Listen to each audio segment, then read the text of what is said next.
ನೋಡಿ ಗೈಸ್, ಇದು ನಮ್ಮ ಪರ್ಪಲ್ ಹೂ ಅಂತ ಹೇಳುತ್ತೇವೆ. ನೋಡಿ,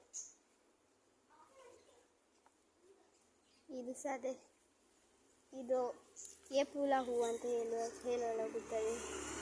ಈ ಹೂವನ್ನು ಇದು ಸಹ ನೆಲ ಕೇಪುಲ ಹೂ ಅಂತ ಹೇಳಲಾಗುತ್ತದೆ. ನೋಡಿ ಗೈಸ್, ಇದರಲ್ಲಿ ತುಂಬ ಕೇಪುಲ, ನಮ್ಮ ಮನೆಯಲ್ಲಿ 3 ವಿಧದ ಕೇಪುಲ ಹೂ ಉಂಟು, ತೋರಿಸ್ತೀನಿ.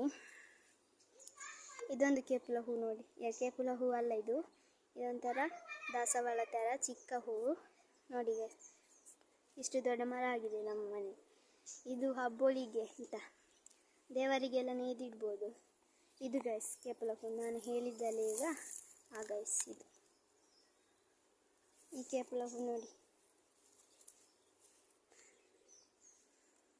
ಮತ್ತು ಈ ಕೇಪುಲ ಹೂ ಚಿಕ್ಕದು ಮಾತ್ರ, ಸ್ವಲ್ಪ ಚಿಕ್ಕದು. ಈಗ ಮುಗ್ಗೆ ಉಂಟು, ಇದರಲ್ಲಿ ಮುಗ್ಗೆ ಆಗಿದ್ದು ಅರಳಿಲ್ಲ. ಇದು ಗುಲಾಬಿ, ಕಾಟು ಗುಲಾಬಿ ಅಂತ ಹೇಳುತ್ತಾರೆ. ಇಲ್ಲಿ ನೋಡಿ, ಈ ಹೂ ಒಂಥರ ವೈಟ್ ಕಲರ್ ದಾಸವಾಳ. ಈ ಹೂ ಇದು